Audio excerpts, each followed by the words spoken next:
Aloha everybody and welcome back to part 6 of The Legend of the Mystical Ninja. We've just arrived in the land of Izumo because we're looking for the white mirror which can show us where Princess Yuki is, and we've been trying to save her this whole entire game. She's been kidnapped by a whole bunch of masked gangsters, so you know, we gotta find her. So the interesting thing about Izumo is that this town is actually basically one straight road. You know, it's a big straight line. And if you go immediately left to where the stage started, you would find the gateway to the Dragon Pond, which is the action stage of the game. All we have to do is go through the action stage in order to finish this level, and unlike the previous level, we don't need a mountain pass in order to go into it or anything. We don't have to pay any money to play that action stage. You just immediately go left when the stage starts. There's the action stage, there's the exit, there you go. So speedrunners love that. Speedrunners love that.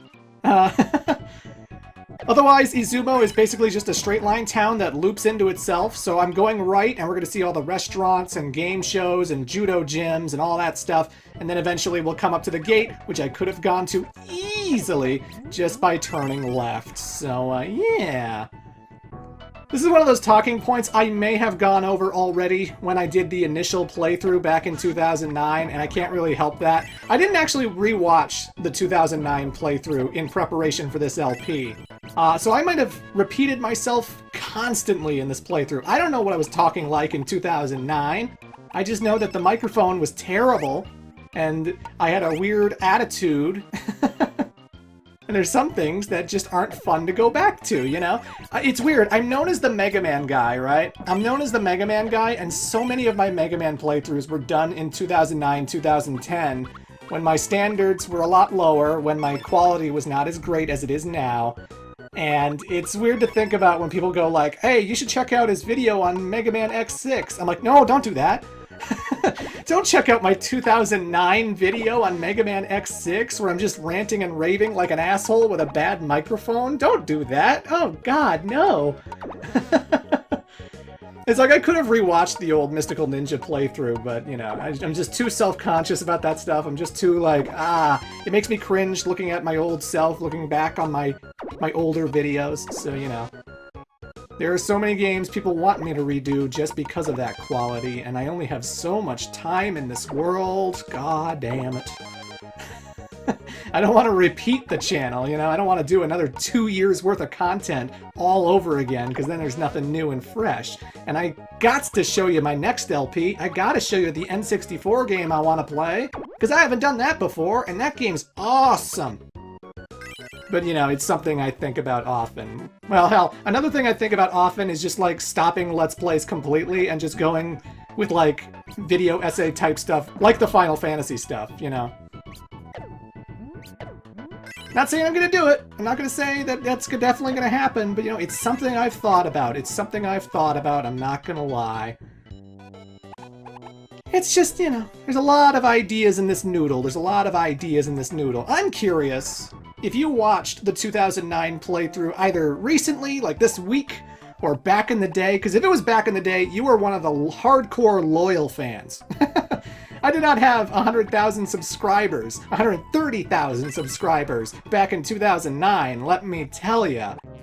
That was like one of my first ever LPs. It was like, Cool World was the first, and then there was like Beauty and the Beast, Belle's Quest for the Sega Genesis. Shut up, I did do that playthrough. And then there was Mystical Ninja.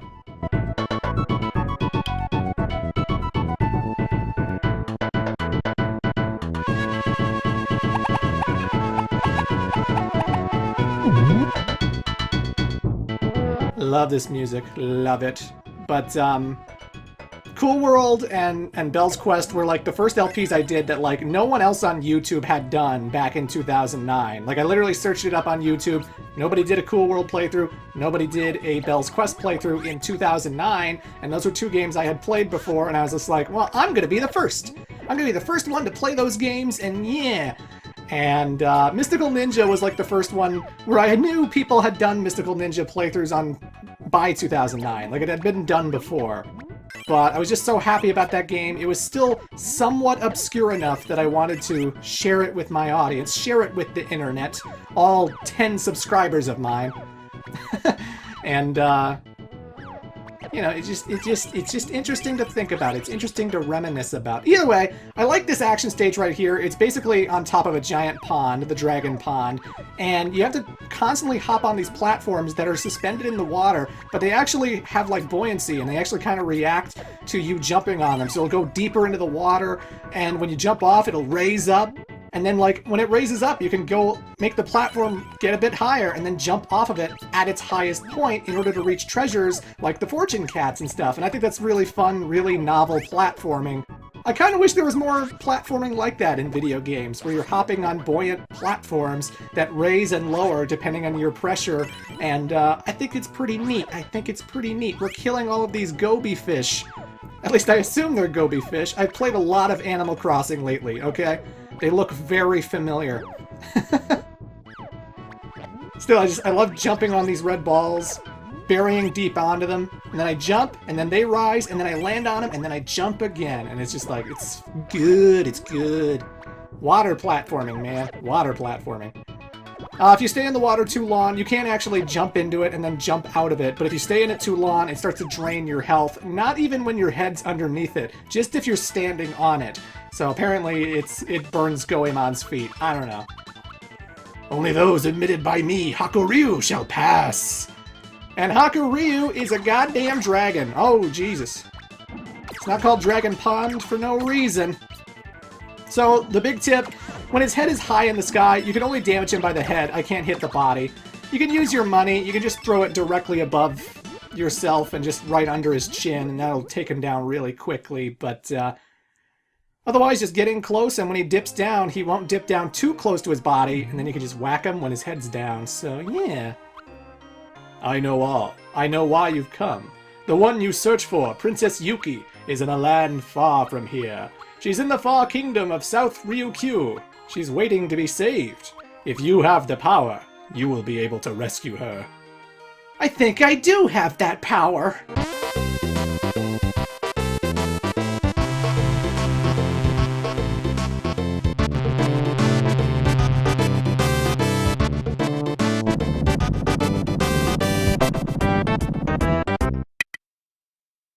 Princess Yuki is in the kingdom of Ryukyu, but something sinister awaits there for Goemon and Abisumaru. Unfortunately, there's no turning back now.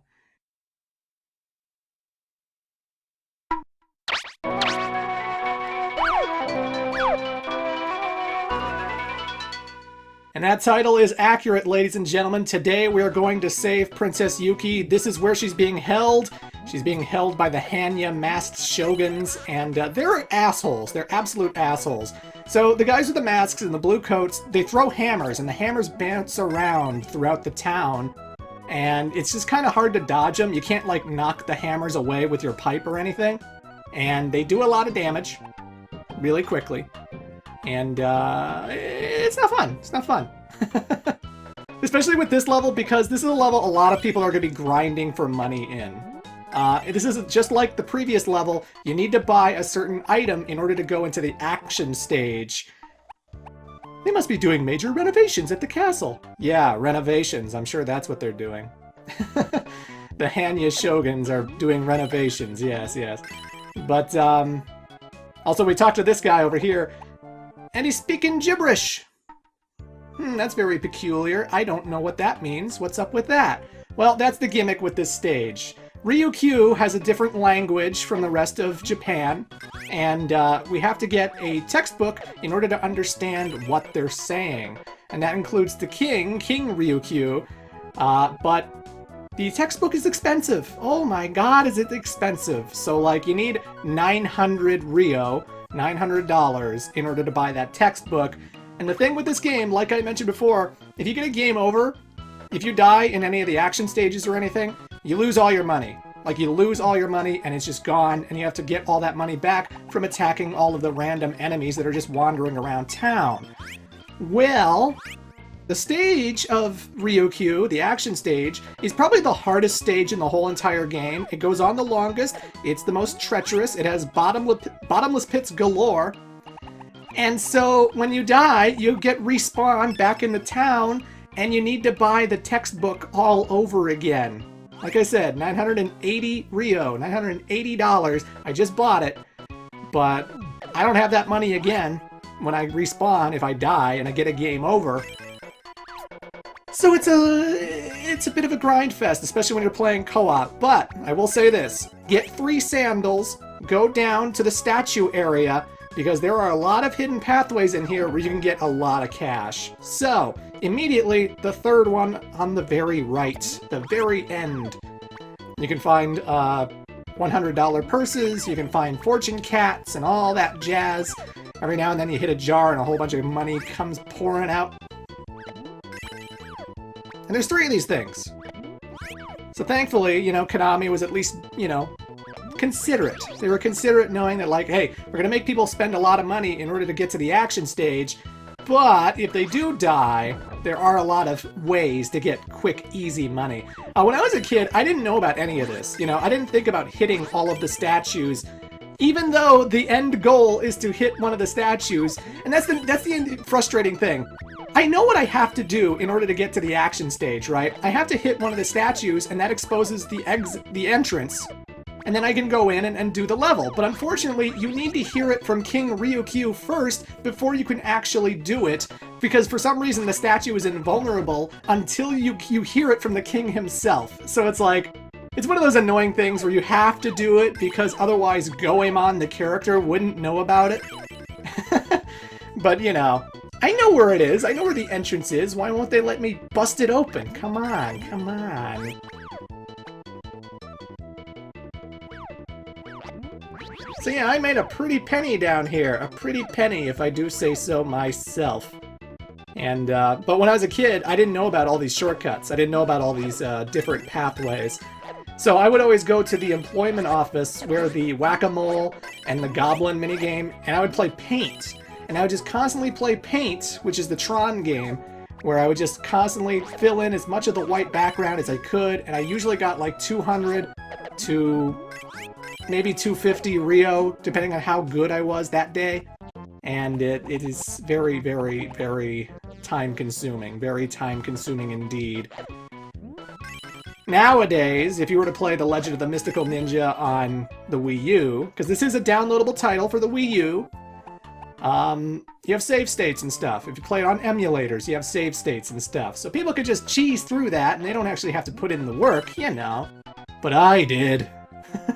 I played this authentically on the Super Nintendo, goddammit. I didn't use save states. I did it the old-fashioned way, with passwords that I wrote down in the manual and all that jazz, so yeah. You young kids, you don't know. You don't know. I'm a millennial, I swear! I fit that age demographic. Either way, now I have $1,300, which is nice. Pretty nice. And, yeah, when you get the book, you can also talk to the NPCs who also say stuff, but nothing crucial you need to know. Nothing crucial that is worth checking out. Not like a fun little cheat code or something. Like, oh man, you got the textbook. Good thing you talk to the NPCs in the town, because they're going to tell you a fun little secret. Nah, not really. Not really. But we got the textbook, so let's head right to the king's throne room so he can help us out, yeah? And again, keep in mind, when you're playing co-op, you know, you can't, like, give each other money. You can't, like, share your wealth. So if, like, you have 600 Rio and your friend has, like, 400 Rio, you think, oh, that adds up to 1,000, right? Big deal. One of you has to have 980. And you can't really share the money between each other. So sometimes it's like, okay, you get all the purses in the secret tunnels, you get all the money here, because if I collect it, we're just splitting the money between ourselves, and then we can't really do anything about it. And it's just like, ah. But you know, that's how the cookie crumbled.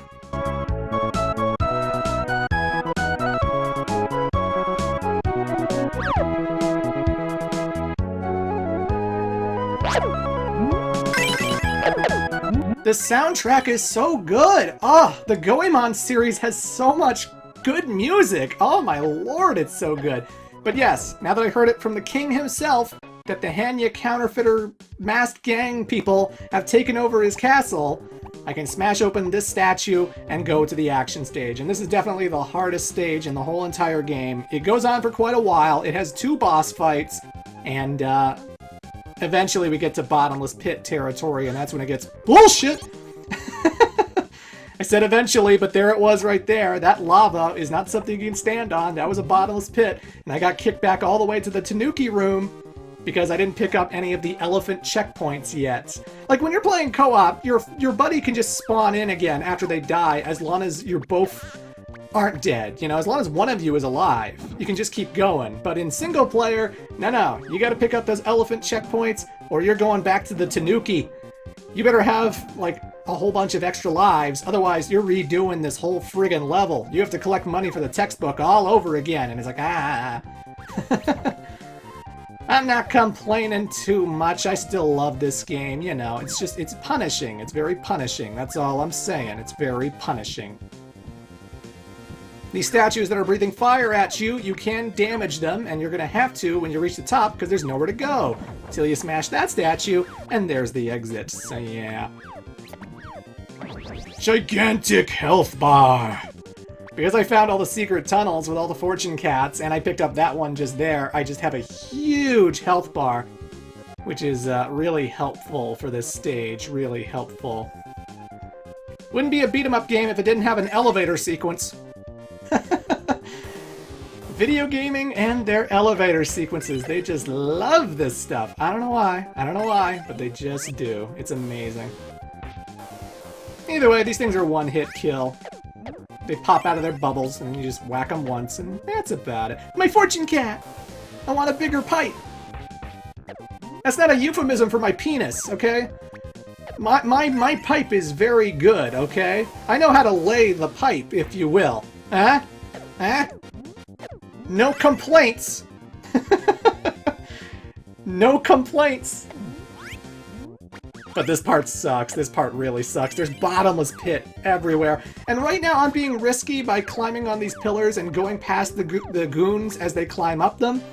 But you can wait for them to get on top of them and then throw money at them from a distance in order to, you know, make sure that they don't run into you with contact damage. Because all it takes is one hit in a jump, and I fall back. And then that's it. I die.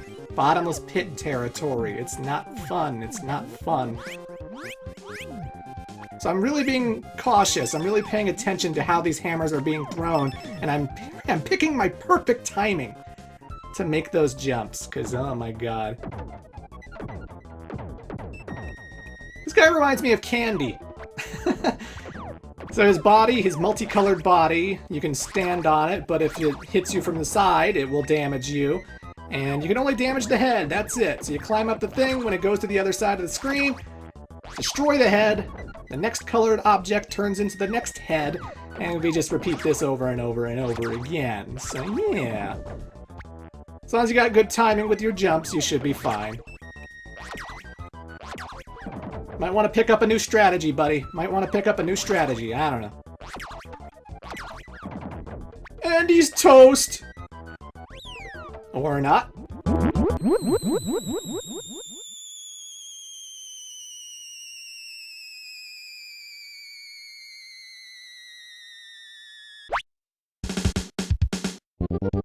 They've done a hell of a job remodeling this castle, I gotta say. Because now we're underwater. Like, the lighting starts to come in, and you see all the coral reefs and stuff. It's like, oh my god, we're in an aquatic base. Jesus. It's very cool, very cool. First we were going through a magma factory, and now we're underwater. Very cool. You got these spinny platforms here, and they stop spinning when you jump off of them. So I would recommend jumping a lot. They won't go out of your position. You'll still be above it, which is good. But when you're trying to make these specific jumps, jumping from one spinny platform to the next spinny platform, sometimes it's good to just constantly jump on the one platform so you can get your timing down, you know. Like I said, bottomless pit territory, all underneath you. If I fall, I better hope there's a platform, otherwise, dead!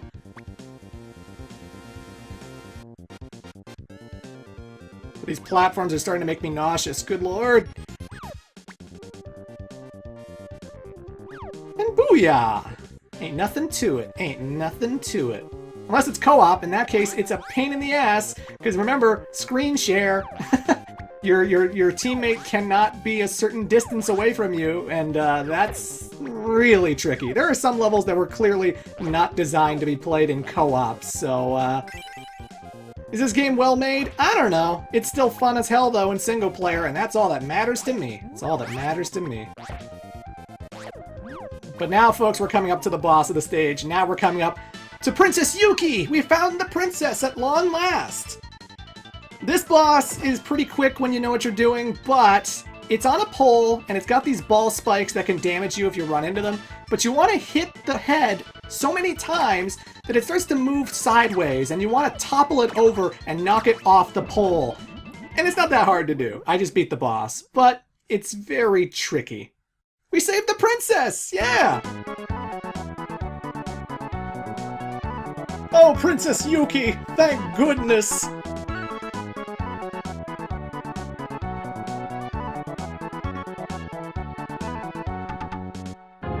Oh no! I'm the great HANNYA Shogun! Into the dungeon with you!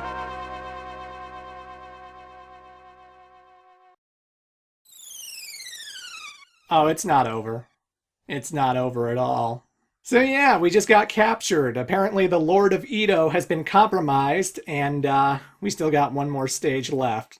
Come back for part 7, the finale of The Legend of the Mystical Ninja.